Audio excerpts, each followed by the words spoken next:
Good afternoon and welcome to Paranormal Peeps with John Fraser. How are you doing? I'm doing fine, thank you. How are you, Jacqueline?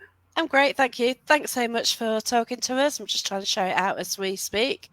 So I always start with a question like, where did this paranormal journey start for you?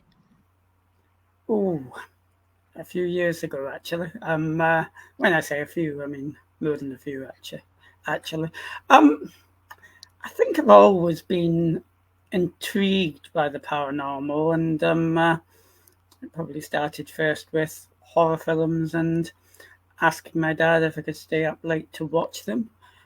And then probably in about around mid-teens, I became absolutely fascinated by the fact that some people actually took the paranormal seriously. Mm, As probably, I mean, some people are brought up on uncanny. Some people are brought up on Usborne's Book of the Paranormal. I probably go back a little bit further and was brought up on Peter Underwood. Saw a documentary about him. Fascinated by the fact that people actually hunted ghosts, paranormal researched. Um, Emptied half the library, and as soon as I could, started to take it a bit more seriously. yeah, it's quite a strange thing to do, isn't it? Oh It yes, really is. it's strange is interesting. I mean, Oh, very intriguing. they do say sanity is a lack of imagination. Well, you certainly need imagination in this because you have to get a random piece here, a random piece here, and work out what's happening. And then the theory's all wrong anyway, isn't it? Absolutely. And I always that's what I think love about it. I always think like when it comes to the paranormal, I mean, we don't know this phenomena, but we don't know exactly what it is. And I mean, if we don't know exactly what it is, how do we know how to test for it?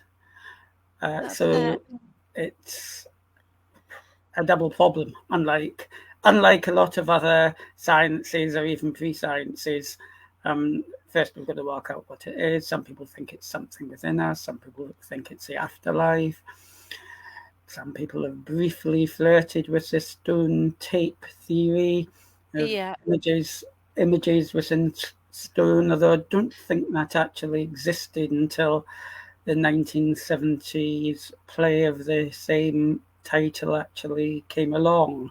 Probably not much basis in that one. But I was wondering, as you mentioned it, what do you think of it about it yourself? what, the stone tape? Yeah. As a play, I loved it.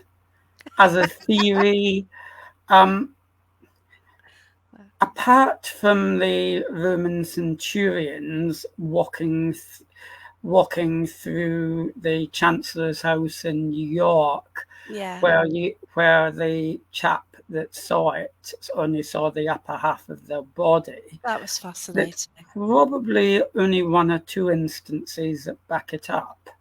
But there's probably enough to keep it on the back burner. But I doubt it's the whole truth. I mean, we see ghosts in the open air, so certainly we can't explain everything by actually being taped in stone. Yeah. But It's one of these, there's like loads of ideas. Nobody really knows, but wow, so fascinating. It's so because we can't have laboratory conditions, can we? Like science, you can get three sort of petri dishes, different environments, see what happens with them. But with this, you know, you've got different atmosphere, different weather, different people, different energy, whatever, haven't you? hmm. And Well, that's what make it. I'll tell you a little secret. Well, it's not that much of a secret because I'm not going to name names.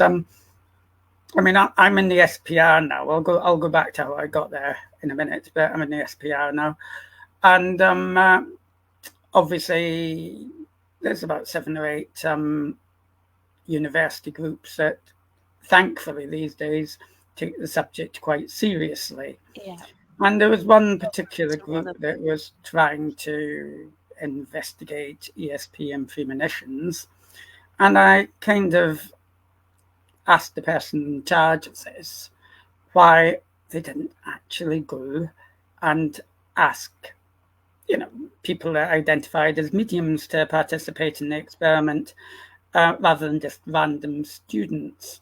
And they actually said it would just just not look academically credible. And I just thought that's Oh, wow. ridiculous. If you're going to try to find out if man is capable of running the 4 minute mile, you don't ask me to try it, you ask Roger Bannister.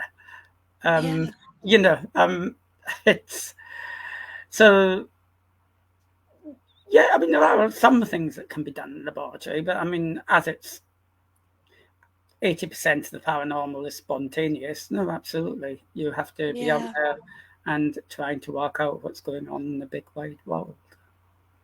Yeah. So, have you had any major experiences then?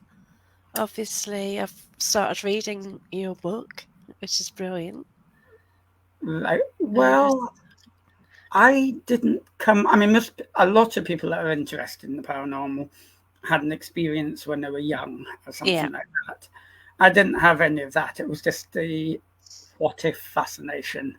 I mean, we've landed on the moon, we've gone up Everest, we understand most things about most things, but yet there is this phenomenon worldwide that we just kind of ignore.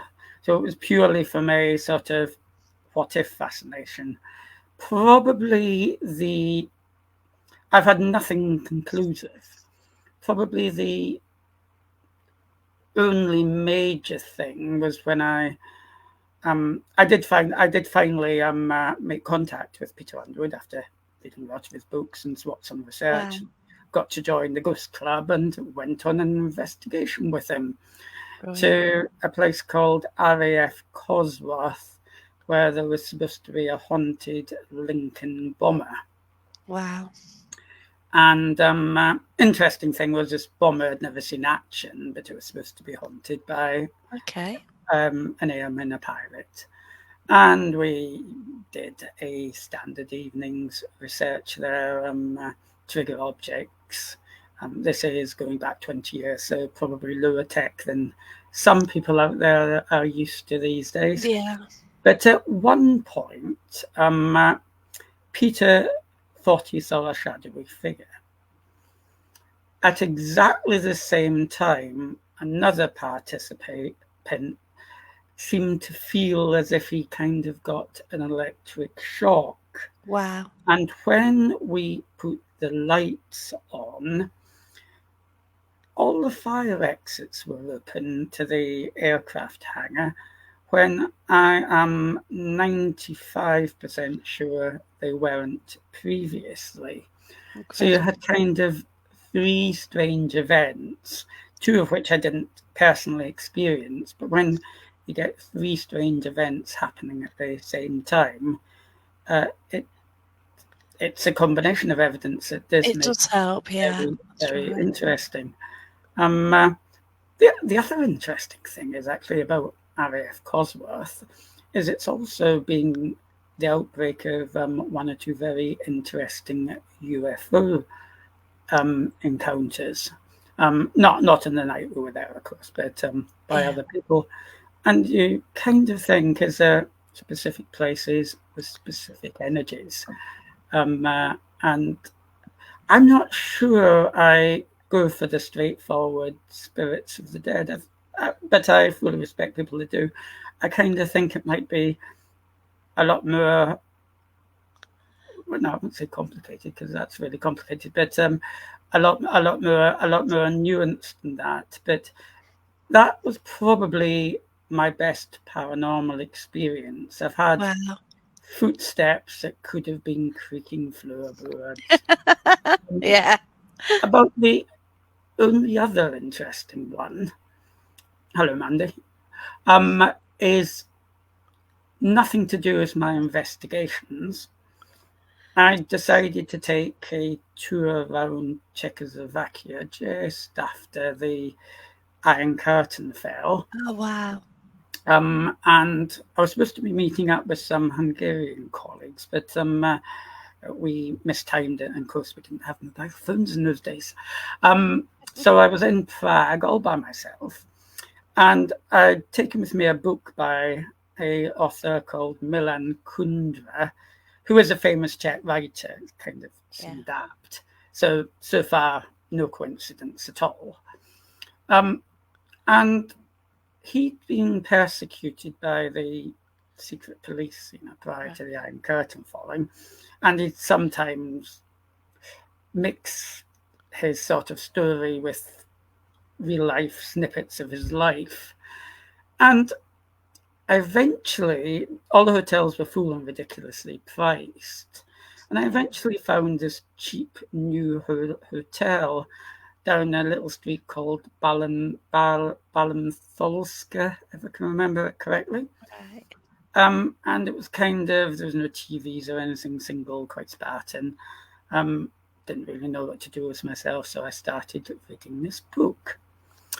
And kind of then I got a real shiver down my spine because Kundra went on one of his tangents, and he was saying about how he used to stay in a fourth floor apartment in Balantoska Street, um, which was paradoxically opposite the main secret police station.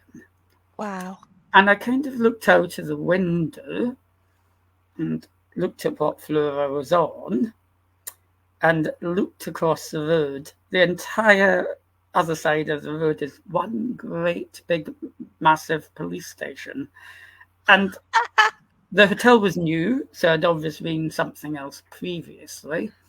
So I was kind of left wondering if I was sitting in what might well have been Kundra's flat, reading about his experiences about 20 years prior to that. Wow. Um, Actually, to the extent I actually tried to contact Kundra through his agent, and ask whether he had any photographs of the flat and so on. They did get back to me, and he didn't, unfortunately. Oh, But that's, I sort of also get minor coincidences when I travel. It's kind of, the mind starts to float, and then kind of strange things seem to come together. That's why I yeah. kind of think the paranormal might be connected to states of mind as well. But that one really blew me, probably even more than the Underwood one. But as far as research goes, the Underwood's probably the best. Other than Yeah. that, psychic as a brick. Well, we had that conversation earlier, didn't we? Just We before we did. went live. I was as psychic as a brick, and I think I'm like that now. I don't know what's happened, but I've done 8 years development, and somehow I have at times been able to communicate, and I've been able to get information. I've been able to get names, dates, information about families, which it's not written down or anything, and I've been able to give people readings. And I just found like by opening up somehow, then yeah, I could do that. And if you went down that route and if you found somebody you could do development with within maybe 2, 3 years, potentially you would be more psychic. It's possible. I mean, my area is probably more research than. Yeah, Yes, I could learn to ride a bike, but would I would I be able to ride it with any great competence? Probably not. It's just. Can I ask you a question? yeah, Actually, go on, go for it. yeah. Um, you see, when you say you've, I always love to ask people this. When you say you pick up the information, in what form do you pick it up? I mean, Okay, are it's, you it's two clairaudient ways or with me. clairvoyant, or do you just kind of get an instinct that this information is correct? Or Right. A number of ways really. So I get imagery in my head. About where my third eye is. I sort of see pictures there in my head. And and also sometimes if somebody say, "What name is it?" all of a sudden one will pop in my head, or words will pop in your head. And like if you sort of in a room and all of a sudden you get this name in your head, No, where has it absolutely. come from? It's, Like you don't know this person. mm, It's a random name you haven't mentioned. Like if you say you get a name like Trevor, well, where the hell have I got that from? no, That's just me. I need a name and I got Trevor. But if you're in an environment, someone says, "What name is it?" and boom, you've got a name in your head. And then later on down the line, you do research, and you can find out that name actually. But then again, like in any environment, like you're probably gonna get any name with it, but it's just got to be a name, and it's got to have a reason, hasn't it? Because we can say like you're going to supermarket, you're going to get every name under the sun there, aren't you? But then if absolutely. through history something happened to this Trevor, and also Suddenly you got the becomes years interesting. which went with it as well, because sometimes they actually get the years, and sometimes at public events, like I'll be there and they'll be doing something and they'll be trying to guess what date, and I'll say it in my head, just pop in my head, I'll say it, and then somebody's got a pendulum or they're doing something else, and it's yes, yes, yes, and I'm getting something, I'll say it, or I'll ask a question where, oh God, it's like you. It's like the question just pops in your head, No, or absolutely. you get I was something just what curious pops in because your head, and I've then met you just get a people. yes. And then what I do is ask something which I know is wrong, Hmm, and then they say no. So I also try and validate it to make sure that the people using the dowsing rods, pendulum, or whatever source they're using aren't just going, yeah, yeah, yeah. So I test them as well, because you don't want them just thinking, oh, yeah, they're not using it right. And yeah, I do that as well. So I do test. And I don't actually see many things paranormal either. sorry. I don't ever say anything's paranormal. Oh, paranormal is just a misunderstood normal. Yeah. I just try and like question everything, and just because you haven't got an answer, you can't say you've got an answer for it doesn't mean you won't get an answer later. No, absolutely. No, I mean, my I think we have to approach the paranormal, um, accepting that we aren't sure what we're dealing with. I mean, my one pet. I'm very tolerant of virtually every angle of the paranormal, and I mean, I'd extend the paranormal to occultists and That's right. so on, Yeah. because it is just different ways of entering the same state of mind as, say, mediums. But the one thing I don't like, which has come across more recently, is people that call themselves demonologists, Right. especially people that call themselves demonologists whilst investigating the case. Apologies to any demonologists that are happening to be listening. Yeah. I don't know if there are any. I mean, the reason for this, I mean, it's not that I totally reject the good and the good and evil scenario. It's and or even the evil spirit scenario. It's not my favourite one, but as we say, we don't know what paranormal is. But the idea of knocking on somebody's door and saying, "Hello, I'm a demonologist," absolutely charges what might just be say, a minor poltergeist incident up with all kinds of tensions.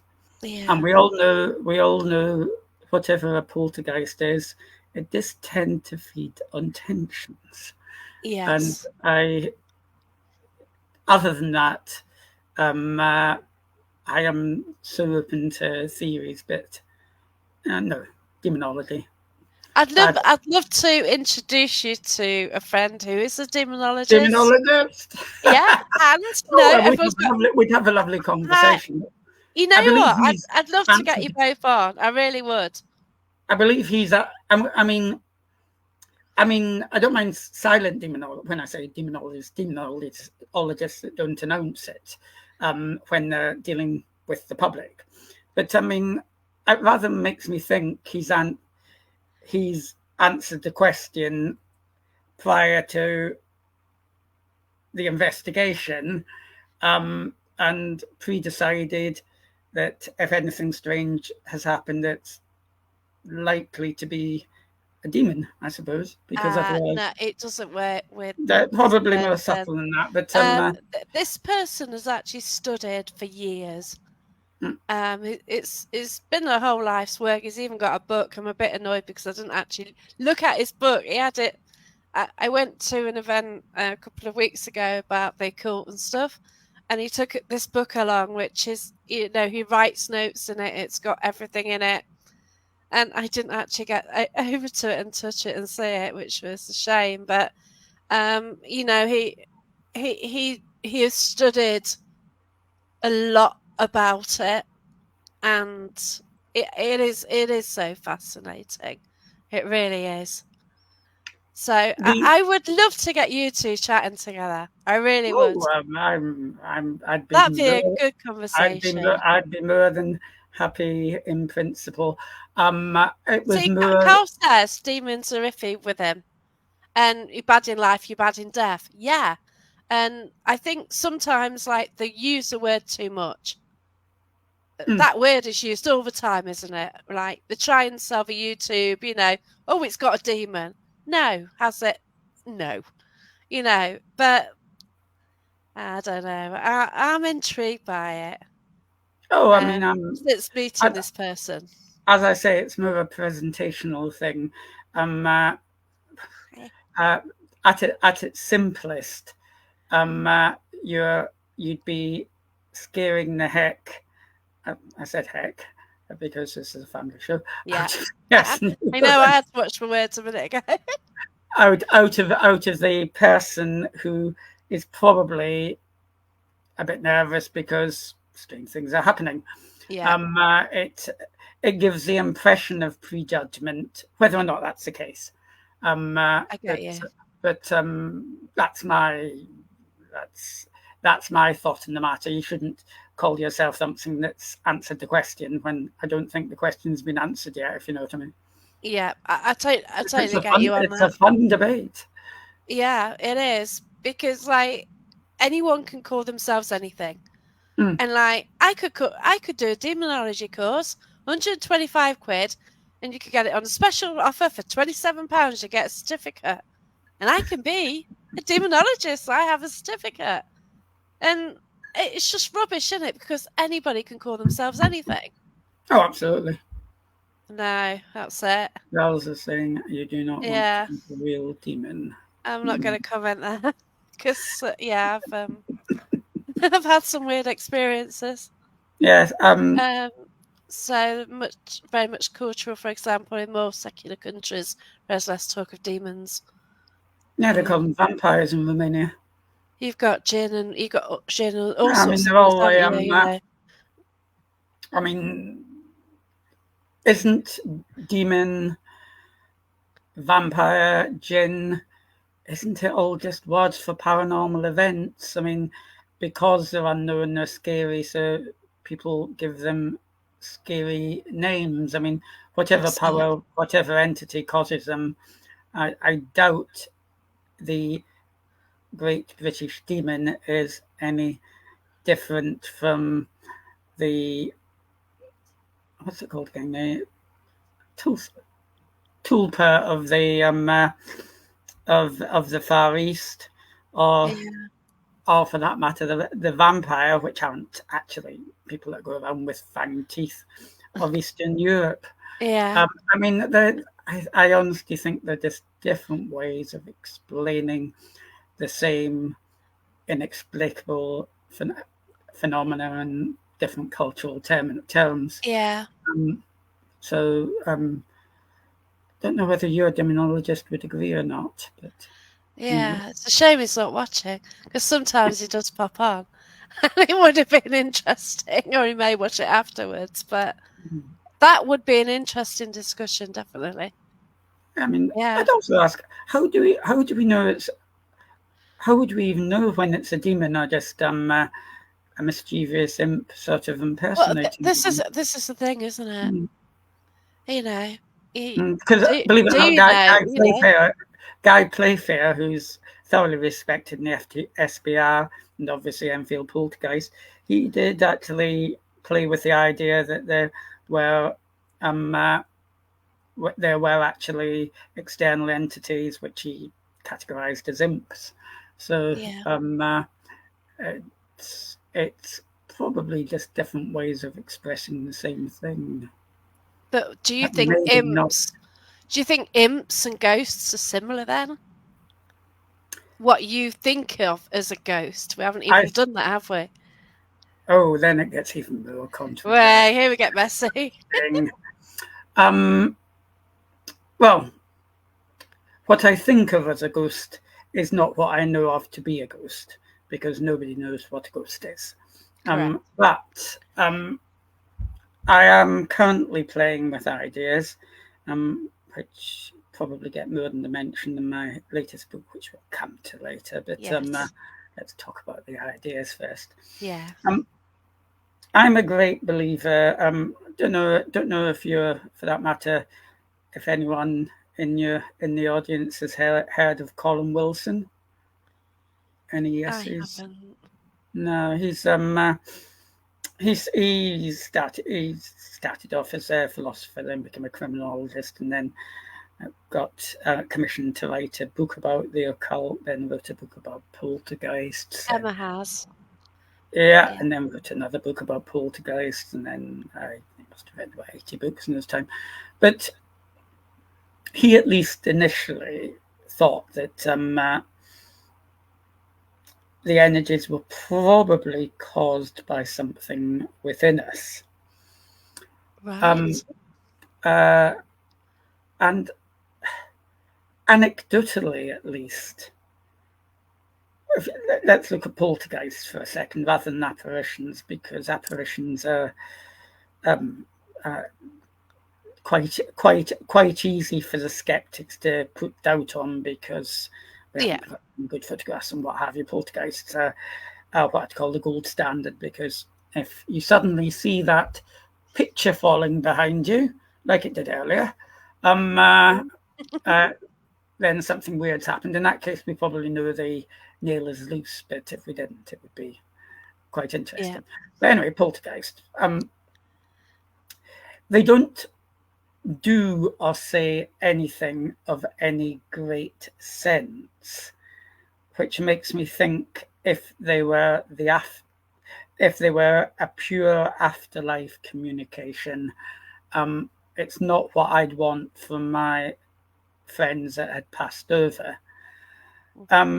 There's, for example, a case thoroughly investigated by one of my colleagues in the SBR, Barry Colvin, the Andover case, which basically had a lot of poltergeist wrappings and intelligent communication through a 13-year-old girl. Wow. Oh, yeah, the catalyst was a 13-year-old girl. The wrappings were on inexplicable wrappings in the wall, and they could be typed to certain letters of the alphabet.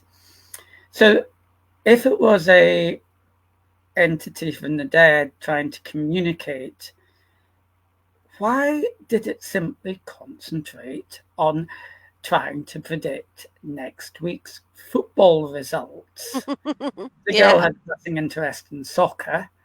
Even worse, why did it not get them right any better than chance? Mm. Um, I mean, there's so many examples. I mean, the Pontefract East Drive case. I mean, it started off as Mr. Nobody, got misidentified, in my opinion, as a black monk. I mean, Pontefract was the council house was built on licorice fields. Unless the black monk had a sweet tooth, there was no reason for him being there. Yeah. But a lot of interesting phenomena happened, but within the 2 or 3 years that happened, nothing of sense was actually said. let's go to Enfield. Some excellent phenomena, but as a skeptic, Chris French would say, I mean, I like Chris. He's an open-minded skeptic. Janet, the girl, was supposed to be possessed by the dead the dead gentleman that used to live in the premises, and yet when she was possessed, all the dead gentleman could talk about was about questions about periods. Yeah, get you. And why would Random. Yeah. a dead gentleman want to ask questions about Yeah, it's periods? not kind of that subject, So, is it? I mean, all the information you get seems to be based on what the catalyst would want to know, rather than if the poltergeist was an independent entity itself. Get you. So I'm kind of quite like the power within us theory. I mean, we don't really understand how half the mind works. And it Yeah. wouldn't decry the paranormal in any way if something moves across the room, if it's caused, or if it's at least partly caused by something within us. I mean, that's blooming fantastic. I've But caused things to happen. it would be against some people's current belief systems, and I fully respect that. And I would never say anything definitive at this point. Yeah, I've had things happen around me when I'm angry. Oh yeah, stress is the biggest trigger. I've had things happen. Yeah. I was in a bar. I sort of went, basically, I had a pub and I had 5 minutes to get a pizza, grab 2 bites in the kitchen, then come back and work the evening. So I made it to the kitchen and this guy was, he called a name as I walked by. I thought, I'm ignoring him. So I went into the kitchen and then he's putting his pull cue on it, banging it. And I thought, I've got 5 minutes just to grab a few bites of pizza. So by then I was fuming. So I stomped out the door, went right to the front where my ex was. I said, I don't believe George, what he's just done. Steam coming out my ears. I was that angry. And I saw something white get thrown towards these vodka and Coke glasses. And some fell down on the floor. And there's no reason for it to happen. So there's one and then some stacked on top. So I think 2 underneath just fell over. They went, and I saw some white thing and actually thought my ex had thrown something. And then, but of course it was out of CCTV as well. Oh, that's annoying. It's always out of CCTV view, isn't it? But it's fascinating. You should say you were. I've had more than that happen as well through anger. Yeah, angry or stressed at the time. I mean, it's weird. There used to be old theories that poltergeist only occurred in. Is it telekinesis? Poltergeist, no, during adolescence, and yeah, that's right. That's not. I mean, that's been discredited, but I mean, if you remember, adolescence, from what I remember, because it's a few years ago, is probably the biggest 3 years of stress you can possibly think of. That's it, isn't it? Then it gets even more interesting, of course, because what are the two of the other main causes of stress? Would be a death of somebody you care for, and in the top 5 officially is also the moving of a house. When you move house, and of course, if something happens after somebody dies, your instinct is to think that somebody's communicating with you. Now, it's possibly equally possible that it's actually just that frustration and sadness that's triggered something to happen. And of course, if you move house and strange things start happening, you kind of think, hey, I've moved into a haunted house. Okay. But maybe all the hassle of the move has actually caused a haunting. Yeah. I mean, what's really interesting is most of the best cases recently, especially poltergeist ones, tend to die out when a particular family move out. I mean, there's been nothing heard about Enfield recently.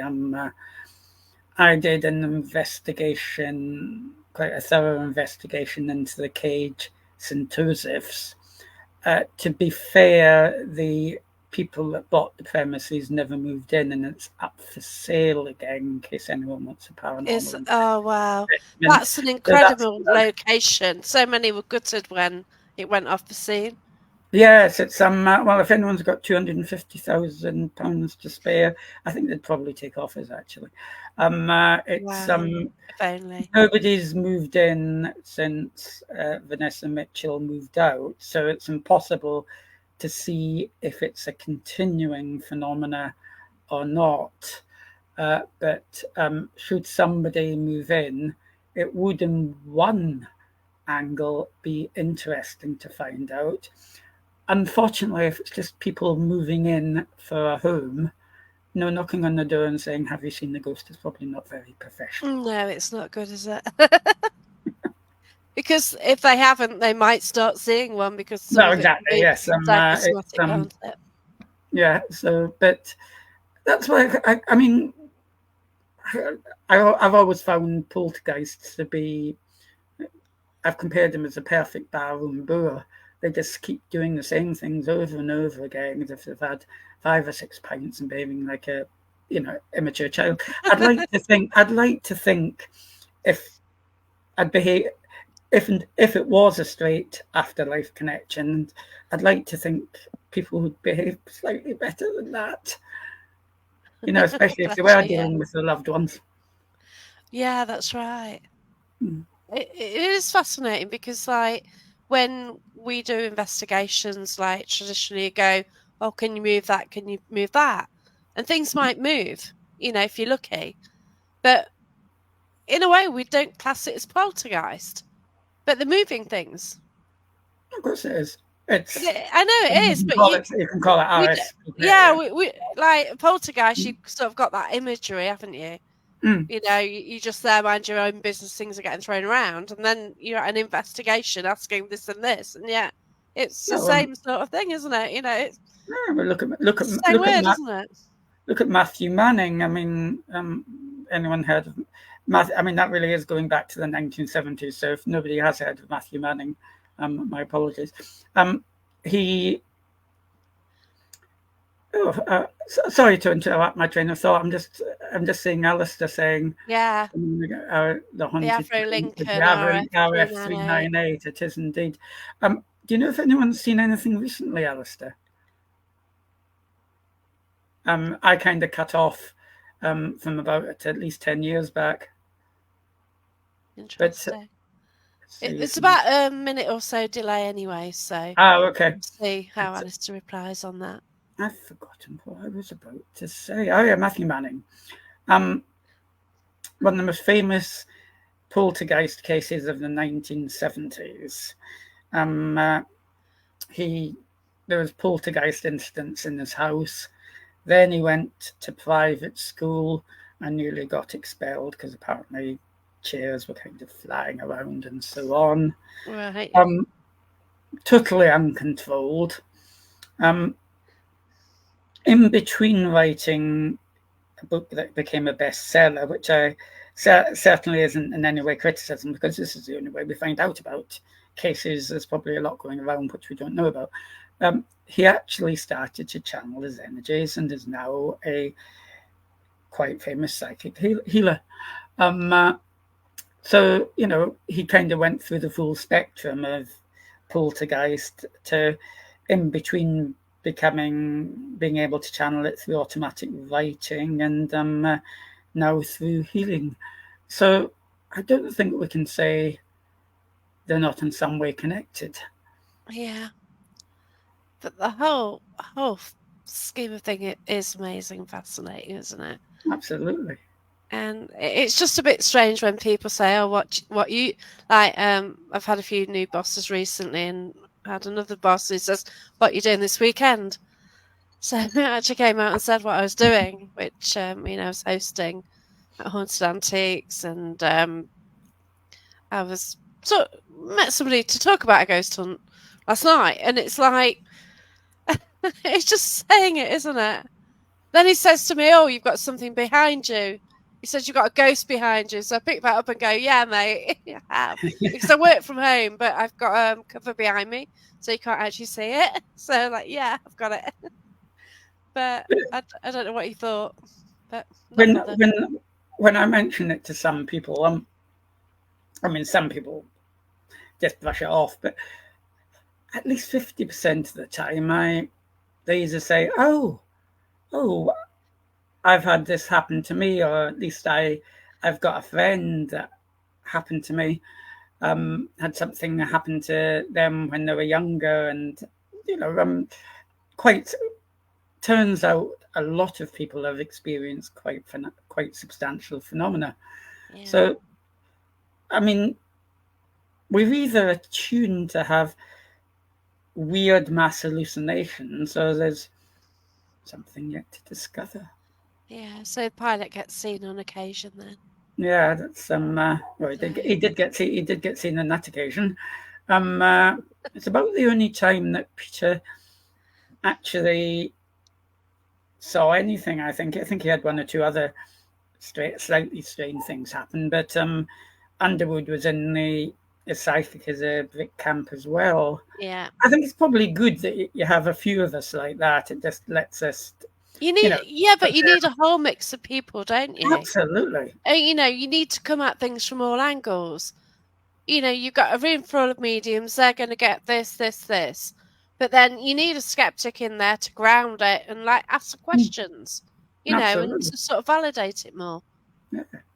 And You can't all be sort I of mean, where would going Most from one Haunted, angle, can you? where would Most Haunted be without Kieran O'Keefe? Oh, don't even.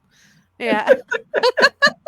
No, I must say, it actually did get me in paranormal. So, the first Not Kieran. series, Oh, I Most then Haunted, Kieran. I did actually go on ghost hunts after the first series. Oh, yeah. So that's when I first went.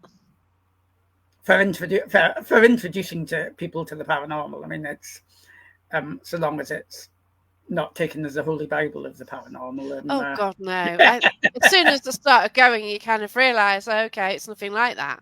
Like I went straight after series one, and it was fascinating. Like it let me know that it was a thing, and you could go ahead and do ghost hunting? Question mark. I hate the phrase, but it's there, isn't it? no, absolutely, it's up. I mean, a colleague of mine, Steve Parsons, I think, did a survey and calculated, circa early mid 90s, there were probably about one or two dozen paranormal groups in the country at best, Right. and by the mid to the mid noughties, there was probably over 1,000. Yeah, So that's that's it. probably partly due to Most Haunted, good or bad. That's right. And I think social media as well has brought it out as well, hasn't it? Because people are doing that, and then it gives people ideas, and then you meet people through it as well, like all these people watching Andy as well. All these people that are all investigating. I've met a lot of these people as well. He says people are quick to brush something off, but usually very interested in things related to the paranormal. A lot of people have had something personal to them happen, but keep quiet about it rather than tell someone. No, I And absolutely agree with that. Shall I, just for fun, take it one stage further? yeah, Um, I used to have a colleague in the SPR called Mary Rose Barrington, a wonderful elderly lady who's sadly passed on now, but she kind of had an underlying theory which she called JOTS. JOTS stands for just one of those things. Um, she categorized them into about 5 different types, actually. She should have got a lot more publicity than did. Basically, everybody's had that weird thing happen where um, you put a key in the drawer and you find it 3 weeks later on top of the wardrobe mm, or something something similar. random. Yeah, Yeah, and it's just now. What's interesting is these things become a lot more common during full-on poltergeist cases. In the cage, things were disappearing and objects were getting randomly stacked and things like that. And I, I sometimes wonder whether some of these totally inexplicable jots are actually just low level paranormal events, so low level that it's not that people don't want to talk about them, they just kind of brush them off as, oh, that was strange, but yeah, Yeah. it doesn't go any further than that. Do you I mean, think it's that they don't want to admit it? I think if you just had a one-off jot, it probably wouldn't occur to you that it could be paranormal because you kind of think you must have done it. But it's interesting that these things happen much more during other paranormal events. So Mm-hmm. could be in effect the paranormal's all around us, Yeah. or that energy, whatever it is, keeps doing minor things, but sometimes not enough for us to even believe anything's happened. And that Yeah. really would make the paranormal extremely common. Yeah. But I think it's all around us anyway. Uh, Because if technically people say you've got your family around you, mm, and if they're around you and you go into a location, then they could cause some of it as well. And they have, you know. So even if you go to East Drive and whether anything's there or not, then you could be taking your own family around. yeah, absolutely. Or your And your your it's just family, your fascinating, isn't it? powers, or whatever it is. I think Yeah. East Dry is fascinating because nothing happened for about 20 or 30 years till it suddenly became prominent after the Yeah. movie was made, and then it seemed to trigger off what seems to be quite well authenticated events. I mean, it's built like something out of the '60s. Yeah. It's nearly like setting you up. I don't mean like tricking you, but it's nearly like You're stepping back in time, aren't you, when putting you you go into in? a sort of trance-like state of expectation. And if you're in a trance-like state of expectation, maybe strange things are going to happen. Yeah. I haven't been there. Have you been there? Yes, I went there. I went there once. Somebody invited me, and what I spent the night there. Well, I spent. They had booked it for 2 nights. I spent one night there. Yeah. Um, uh, Nothing happened that night. Guess what? The After next I night. went home, Party time. huge crash from one of the bedrooms. Um, uh, colleagues are fairly sceptical, but are still left scratching their head. It's actually the Justin that does the paranormal, the what's it called, the paranormal monkey podcast. He Yeah. was he was actually there as well. He's still scratching his head about it, and I just Oh, fascinating. I don't know if anyone can remember the Kit Kat advert when somebody's trying to film the panda, and then they turn Google it if you haven't, and then they turn to have the Kit Kat, and the panda does ballet dancing, and then Yeah, disappears. I remember that. Right. Yeah. Well, sometimes I feel I'm a bit like the guy eating the Kit Kat. But do you it do you think it's because how much do you believe? How much are you a skeptic?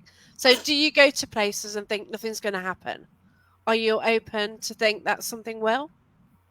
I'm definitely intellectually open to thinking that something will, Yeah. whether I've got a psychological expectation or not.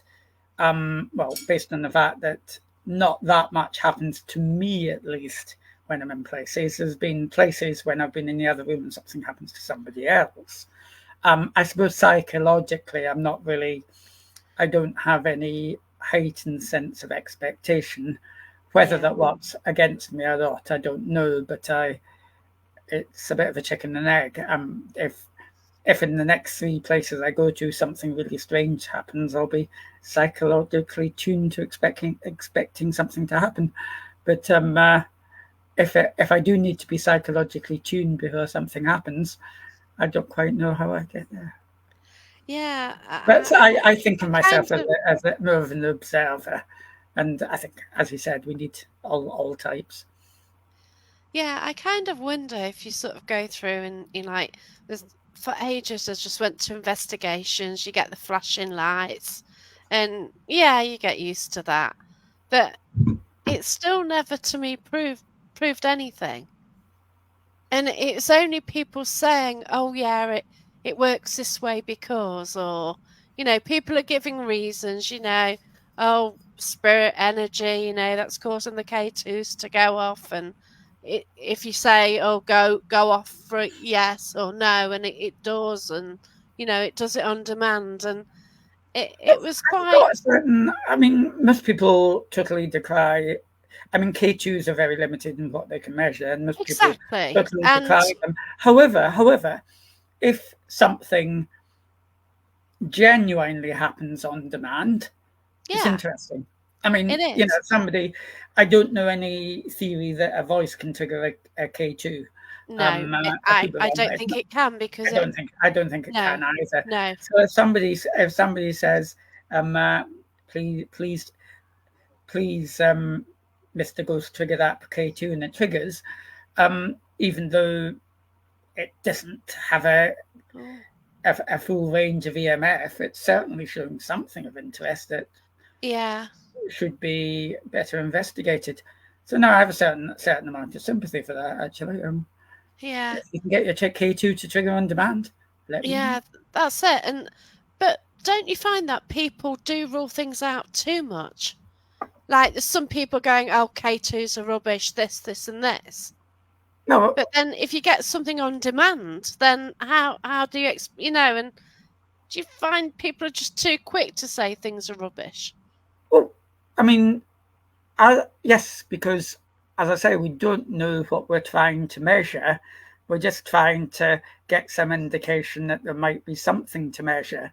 So yeah, we can argue that um, particular EMF ranges might make a well. One thing that is a good working hypothesis is that particular EMF ranges might make a false paranormal experience more likely. Yeah. But and the K2 I don't think covers them. But as we don't know quite what, if any, level of electromagnetism Yeah. uh, a genuine paranormal phenomena, assuming it exists, actually triggers. Yeah. No, it's just a question of looking for consistencies. The one That's thing I right. would say is I've been sent certain experiments involving orbs, which can Yes. apparently move on demand, and Oh, okay. and I would say, think about it. Um, The if breeze you've and got a particle in the air and you're talking to that particle, your air and yeah, what's yeah. going to Breathing like, whoa, okay. Yeah. yes. Um, uh, I'm probably of the opinion orbs were well, probably safely explained circa There 2005. is there is a reason, like Mm. the photographic equipment companies sort of mentioned the reason, and it's out there, isn't it, on Google? Yeah, and It there must was be no annoying orbs for before them, 1998. as Uh, soon as uh, you bring the digital camera out, all of a sudden yeah, there's orbs. Series one of most haunted, it's full of them. that was Series two, oh, they're gone. Because they discovered that actually, oh, there is a reason for that. yeah. Even Miss Tomty dropped them, so it must be true. Yeah, they dropped them. Yeah, they did. Because that first, I was just remember when I first watched it, it's like, oh my god, there's a ghost there. And you just saw this orb and like, wow, first manifestation of spirit. That's what they said, and I have actually seen them with my own eyes. And Andy remembers a panda. Yeah, the panda and the advocate cat. Yeah. It's awesome, isn't it? Yeah, I remember that one. Yeah. Uh, and But they also like, and they also like some the JOT. It's actually JOTTS, and if you actually Google Jots Mailers Barrington, you'd probably find quite a bit about it. It's absolutely absolutely fascinating because, as I say, you everyone's interested in the chairs flying across the room, but if you've got high grade, apparently paranormal phenomena, it's equally likely you've got the low grade stuff that you probably don't even notice. well, I've always got sounds and things happening in my house. I just think, yeah, whatever. I had a plate fall earlier. Yeah, whatever, and the other day it was a bit worrying because I had a bottle fall on its own. So it was standing up. I just had some wine. And I think there's about 2 hour gap between me touching it and having some tea and stuff, minding my own. And then this bottle fell over and started rolling across the floor. Okay, whatever, Were you stressed or angry? No, because I'm No, you used weren't to that things time. like that happening anyway. That's Is quite it calm. is your just purely out of curiosity, is your house near any water sources, telephone or telegraph pylons, larger ones? No. No. Okay, cool. I always ask. But my house may be on an Anglo-Saxon graveyard. Oh, that would be my next That'd be a question. good one. Yeah. That was nearly my next question.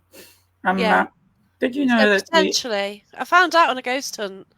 They mm, said, "Oh, all the houses around the church. It's actually original Saxon graveyard." I need did to you, actually get the plans just to 100% make sure it is. So I'd be well happy if it is. that would be fascinating because that was my next question. Did you know? I'm sure most people are aware of Rendlesham Forest. Um, uh, Love to go and there. the UFOs have been there. Oh, good. It's they've got a UFO walk now, and they've Yeah. even got a fake sort of tin UFO which you can pose for pictures on, which people that know more about it than me assure me is in the wrong place anyway. But what I was going to say is Rendlesham Forest is directly adjacent to Sutton Hoo, the most Nice. famous Saxon burial place of, well, the century, basically, or last century. Um, so you kind of get these places where strange things really happen. Um, Yeah. Rendlesham Forest has also had reported poltergeist phenomena. You know, people reporting the throwing of stones and that sort of thing. Rendlesham Forest is also, um, through mainly mythology, um, the place where the dreaded shug monkey walks. Um, Wow. Apparently, it was seen 10 years ago, but I haven't looked into the details. Um, Interesting. that's why I start to think there's a big connection between all our types of paranormals. Yeah. Oh, just for the record, we'll never know the truth of Rendlesham because one of the wonderful theories is, of course, radiation, EMF. Of course, the bases have long gone. One of the natural theories was that it was a light from the Orford Ness Lighthouse. When I went to visit a few years ago, they were literally dismantling it brick by brick because I think it Right. was subsiding. So the lighthouse is gone, the airbase is gone. All we've got is a little UFO theme park and an interesting walk. Yeah. Well, I Still want worth to going go to. this year. I need to make sure that I go there next year. I've got to start writing places down what I want to go to. I really have, but Rendlesham is definitely a place I want to go to. If a Um, stone fall, if a stone falls from the sky, let me know. yeah, I'll try and get it on video, but ultimately you don't tend to get things on video, do No. you? Because the moment you've got the camera open, nothing happens. Then as soon as you turn it off, boom! Oh, okay, that's great because it happened to me. I'm going to a place in Nottingham called That Weird Shop. Something I've been drawn to really before. I told you why as well, because something happened in that area and it's the case what's always fascinated me. Then you sort of turn out that you're actually investigating quite near what happened. And last time I went there, we're all in a room and they've got these like, you press a button, it makes a noise. Mm. Okay. So there's five or six, that's a vague idea of what it is. So five or six of them in a room, we're in darkness. All of a sudden, they all start making a noise and flashing, and a cat ball goes off as well. And that was absolutely mad, but I just turned the camera off, hadn't I? Ah. As you do. Were I you did. eating a Kit? Did you start eating a Kit Kat as well? Well, no, it's like, what the hell? It was a couple of screams and everything. But it was just, I don't know, it was just mad what happened, and it just seemed the whole place came alive. And yeah, it was incredible. And activity like that, it's amazing, isn't it? He, he, Absolutely. like, he has got something he says, like, it never really does anything. And yet, generally, when we're there, it does. So I don't know, it does happen more frequent. But the other items, I've been there, what, 3 times already, and they've never gone off before. So it's a bit weird that they all went off at the same time. Mm. And yeah, it'd be nice if I can recreate that. So I'm actually going with different people this time. So I'm taking some more paranormal people there. A good medium's going as well, just to see what we can get again, and see if they get the same story. Like the information we've got from the place, another team's been in there. They messaged me, and they've got exactly the same. So it's Now nice that to is get interesting. validation, isn't it? Yeah. Mm. Um, You didn't like you They didn't know what you'd got before they. no, No, it's not something I can put out on social media. no, Um, absolutely not. No. I do write ups, but I didn't really go into much detail. Um, we had things happen. I wrote that, but not, given specifics because you want other people to go in and you want to see what they get. And the message I got about what they got was like spot on what we'd got as well. And, I'm intrigued now on, you do tests like that, don't you? Just in your own head to say, all right, okay, so, you don't give anything away. Um, I'm going with Wednesbury Paranormal, basically, the Haunted Exchange. I'm going with them there on Friday, so it's going to be interesting and see what happens. Absolutely. And So, what yeah, time's the Haunted Exchange in again? I've heard of it, but as I say, I've not been there yet. yeah. So Andy Moore and Russ Bevan have sort of clubbed together and they sort of do different events together. So But it's when is that paranormal. part of the Haunted Antique Shop or? No, no, Oh, no. they do their own thing. Yeah. Yeah. So they sort of do their own events together, and yeah. So Andy's sort of gone off to do his own thing. Really, he used to be at Smethwick Baths, which is an incredible location. But unfortunately now, because of the Commonwealth Games, they built a new swimming baths, new facilities, so they shut that one. And it had all World War II etchings on it and stuff like that. It's used in the war, and it's just a shame it's gone. Absolutely. It's there, and yeah, maybe it's another place what will catch fire sometime. I hope not, but you know, it's one of No, those. I'm sometimes not sure where.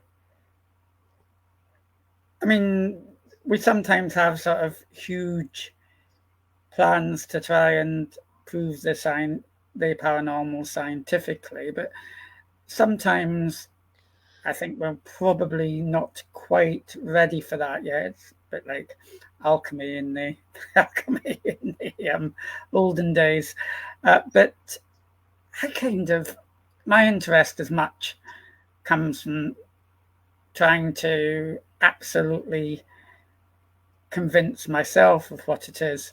I think if we can get that far, we've come quite a long way as well. Yeah. It's Sorry, we've just had a spammer. I've just blocked them. So, yeah. Sorting Tarot them out. Mary Charlotte. Yeah, I know, exactly. How was she offering her services? Oh, yeah, definitely. And it's like, I'll just go away, go and hassle somebody else. But, you just get it, all these people trying to extract money off people for absolutely nothing. So, if you've got any questions for John, please add them to the chat. It's a fantastic conversation. You're also an author as well. I am indeed. So I've bought your book and I've had a preview of another one. So over That's a, to you. well, uh, I'm as Ashley says, an author. I've written 3 books in my time. First one goes all the way back to 2010. Basic how to ghost hunting guide. It's you can get that in the second-hand shops if you're incredibly interested. It's out of print. The other two I actually particularly prefer because I've started to play with ideas of what the paranormal is all about and the connections between it. I was kind of hinting at that when I was talking about Rendlesham Forest and so on. Yes. The second book I've written in about circa 2020 has an incredibly long title, which even I can't remember sometimes. Bless you. I love my long titles. Wait till we get third one. It's Poltergeist, a new investigation into destructive hauntings, including the Cage Witches Prison St. Joseph's. That was when I started to explore the extreme overlap between poltergeist and ghost phenomena, which we tend to separate. And to be honest, I kind of found that you'd get poltergeists without apparitions, but you'd rarely get apparitions without a bit of poltergeist tucked in, and one seems to nearly be a side effect. I mean, there's lots of apparition stories, but when you kind of look into them, they're mainly legends. I love the Lady Loverbond legend in Goodwin Sands. It's supposed to be seen every 50 years. I missed out in 1996. I'm going down my Zimmer frame 2046 if I can. Bless you. Saying that, I've checked Lloyd's Registry of Ships 1700 to 1750, which you can get hold of with a bit of trouble. No such ship. Lady Loverbond is supposed to have sank in 1748. Then it gets even more bizarre. It was supposed to have sank because of a fight between a wedding party and the captain, who was secretly jealous of the guy that was marrying the lady or something like that. Ship ran aground. Everyone died. Right. Who told the story? This is Okay. Now, if you look at most really good ghost stories, like the ones that aren't recent and the ones that don't have good evidence, they're almost always like that.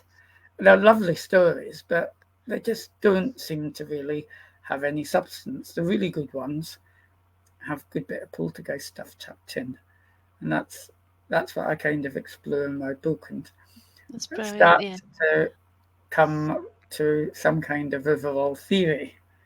And then I thought during lockdown, nothing better to do, so I'd try and take that theory a little bit further.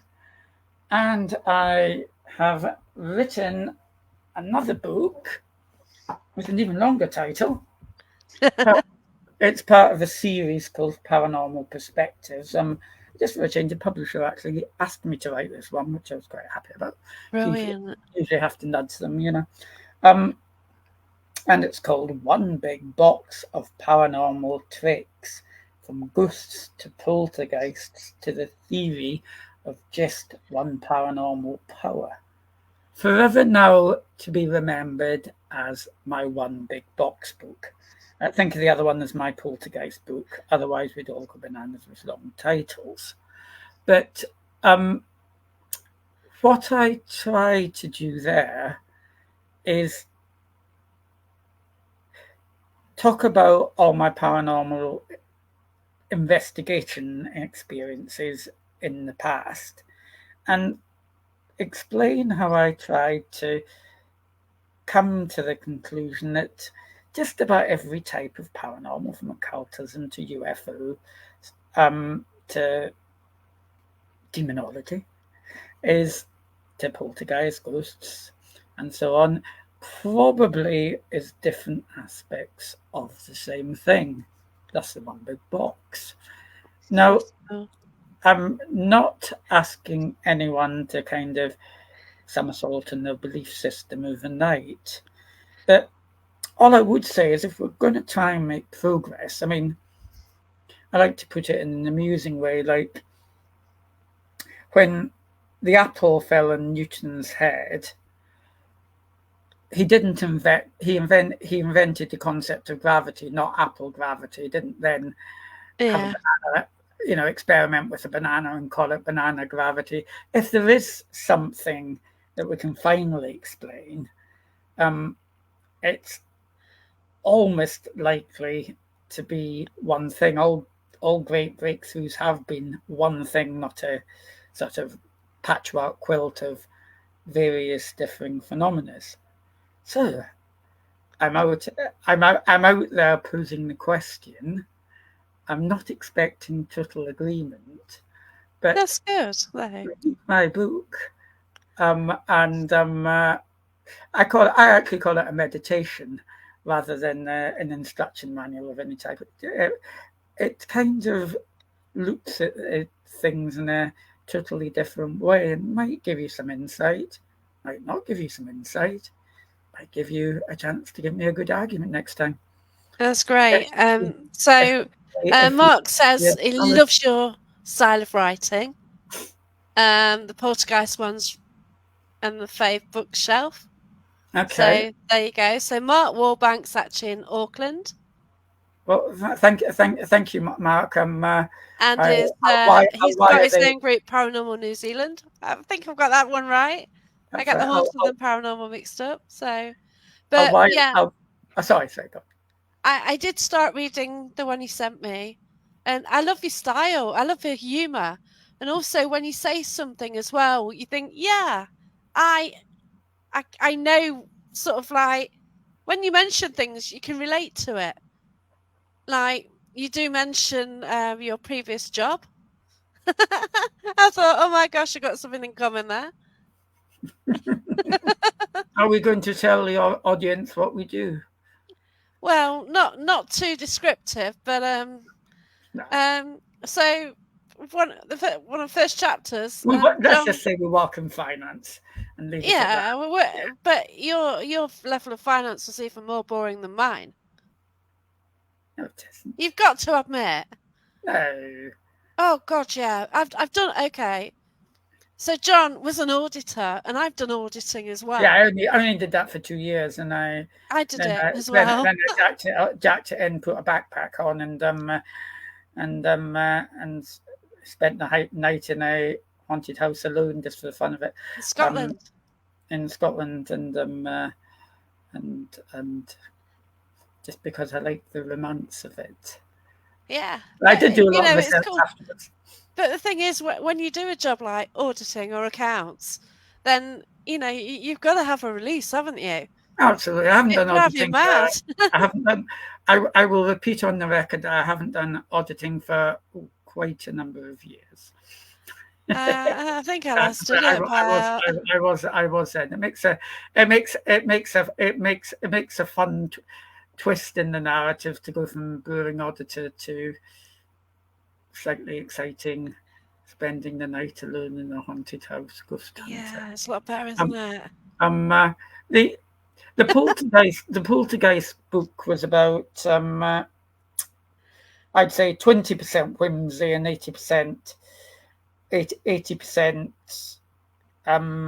inquiry. My latest book is probably about 60% inquiry and 40% whimsy, because it is a perspective, and I let my perspective develop in my unique narrative style. But It there is a is, great style though, because when I was reading it's brilliant. I just didn't have enough time. I'm about to go on a little 2-week tour of Scotland, basically. oh, I love Scotland. So yeah, I'm really looking forward to that. And I used a photo earlier of to promote tonight, and oh, I need to go there so badly. Glencoe, it's a beautiful place, isn't it? It's gorgeous, but not as good as Sandwood Bay. Ah, That is the place I decided to go to in my 20s, because it was a ruined haunted house surrounded by peat bogs and shifting sands. And wow, once you got there, you could not leave there till daylight. So I thought, what's the point too of dangerous. Yeah. going ghost hunting if you can hop on the number 18 bus and get home if it gets a bit scary? And, That's ultimate, isn't it? yeah, it kind of kills. But I think I've progressed a little bit since then. But I I love the romance of paranormal investigation as well as the science.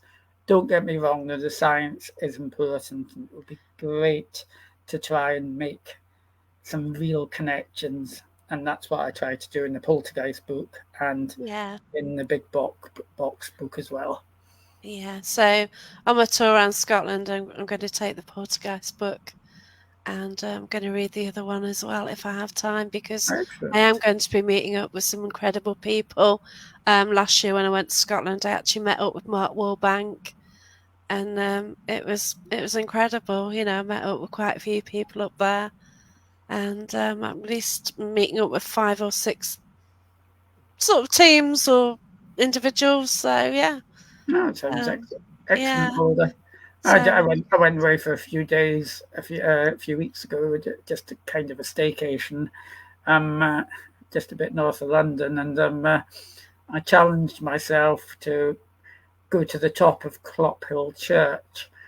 I oh. wasn't particularly, I don't know, Clophill Church is supposed to be haunted by demons. Really is this time. Yay. It is actually demons, Brilliant. supposed to be haunted by demons. There's been some Wow.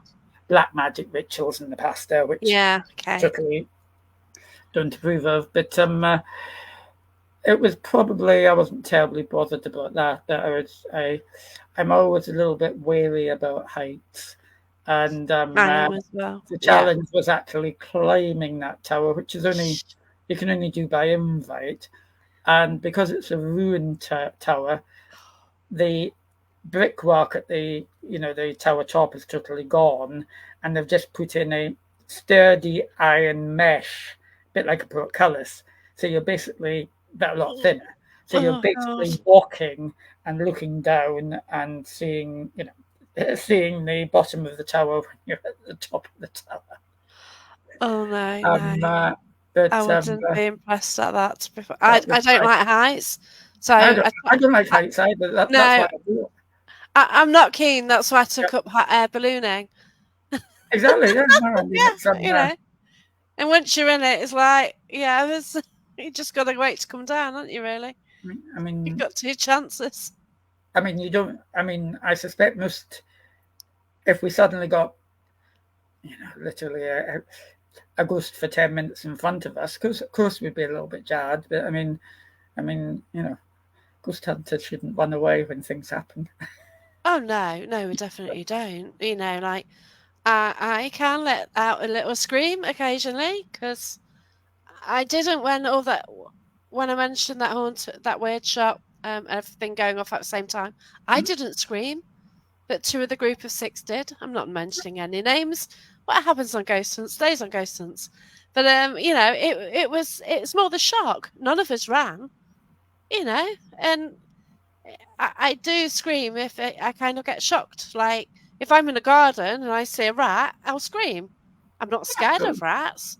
It's just more of the surprise. no, I mean, yeah, Yeah, it's obviously not. there's the element of Oh surprise. wow, big roller coasters. And Absolutely. yet I can hang upside down, suspended by the bar on my legs on a roller coaster and be happy. I love fair rides. I'm getting a bit old for them now because it takes a bit of a while to recover when you get off them. But yeah, that's my thing. Roller coasters. No. Yeah, well done, Andy. Well, my ultimate was Isle of Wight needles. There's a Right. chairlift Oh that takes you gosh. down to the beach, Yeah. Is and it Alan Alan Bay, Bay and yeah, and Needles? Yeah. it's you kind Oh, of think it's going to be, sort of encaged, but no, it isn't. There's just a little bar oh God, down you, no. and a chair swinging around. Now, the only reason we did this is because I told the wife that I'd been on it when I was about 8, but I later realised that was actually a very civilised chairlift at Butlins. I'd got my years mixed up, and I'd never been on it. And I realised as soon as I got on it, I'd never been on it, but we did it, Oh dear. and it's part of it. It's I think you have to be a little bit daring to want to investigate the paranormal and Yeah. you know challenge your own belief system and even challenge your own fears a little bit. So perhaps it's all interconnected. Have you ever been truly scared? It a little bit initially at. Now I'll finish off with a quick rendition of the Sandwood Bay Yeah. thing, which started out as a personal dare, but I've actually thoroughly researched it since. Spent decided had to go to this ruined cottage in Sandwood Bay. I kind of left. I I had this really newfangled rechargeable torch, which I left on charge in the last restaurant in the northwest of the country, literally. And I No. only found out I'd left it on charge when I was approaching ruined Sandwood Cottage at twilight. Oh God, no. Alone in the dark. No phones, no No, mobiles, no were phones. I doubt there'd be reception up there, to be honest, but no there? Yeah. phones. No phones. Getting too dark to go back, but I wasn't going to go back. But I started seeing floating orbs on a hill, bigger orbs, Oh.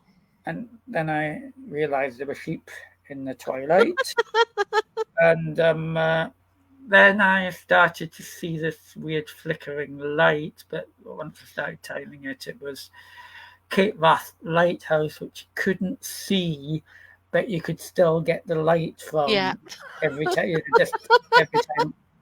And after I'd kind of got over that, I started to really enjoy it. But that was probably the only time I was a little freaked. It was absolutely, I wouldn't recommend it to anyone because I did it in April. It could have been absolutely freezing. It wasn't. It was just a mad idea I had before I became a good old fashioned responsible ghost hunter. No, that's cool though. Like Andy's fear of the dark, but happily do late evening investigations, and Absolutely. you know, it is amazing what we fear, isn't it? And then I don't know, I kind of switch off a fear factor when I do ghost hunting.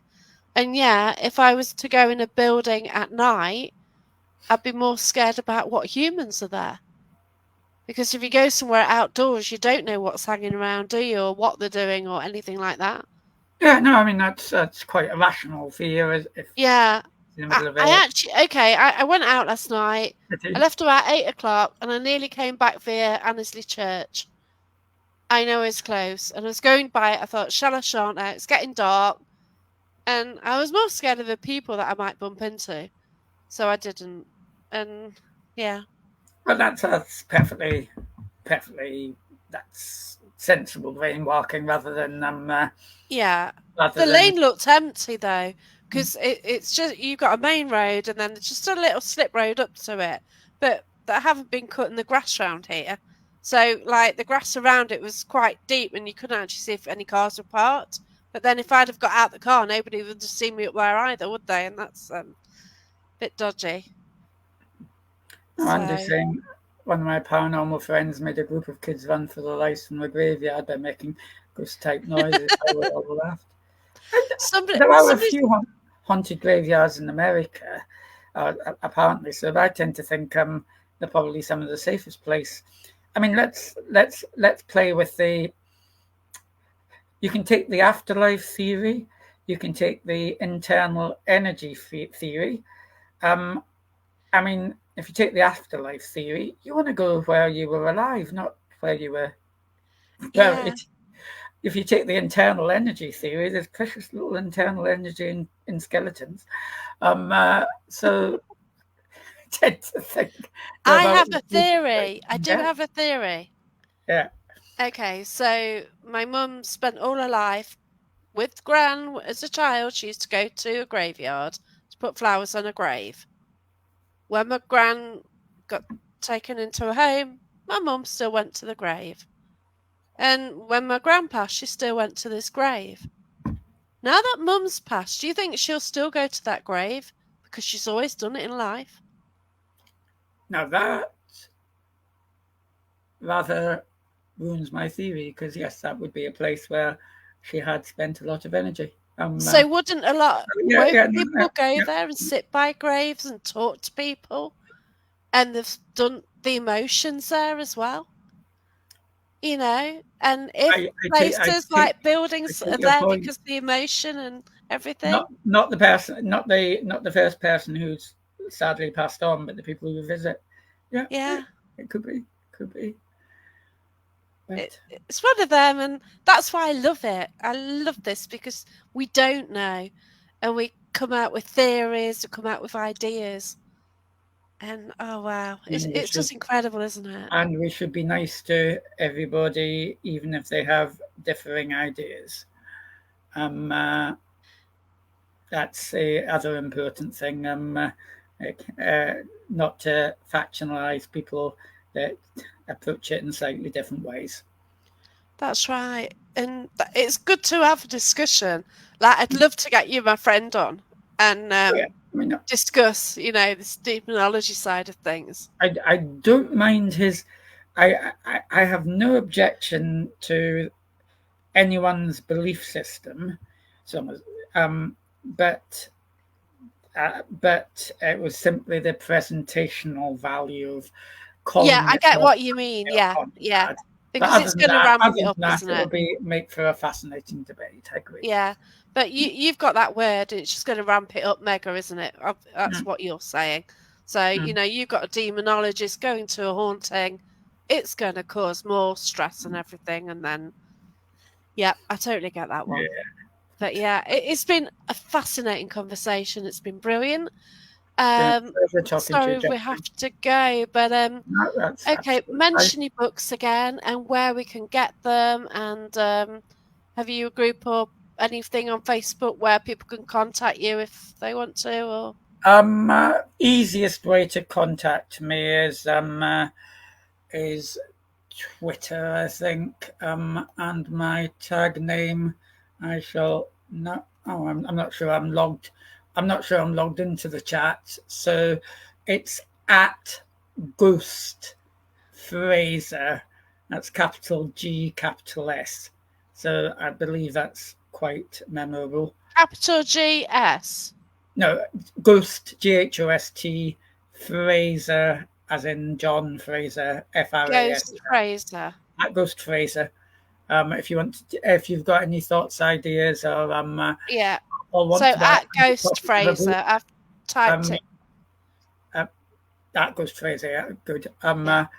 Feel free. Otherwise, those books are available on Amazon. You don't if you Google if you search in Amazon Poltergeist John Fraser or One Big Box John Fraser, they will come up instantly. I've tried it.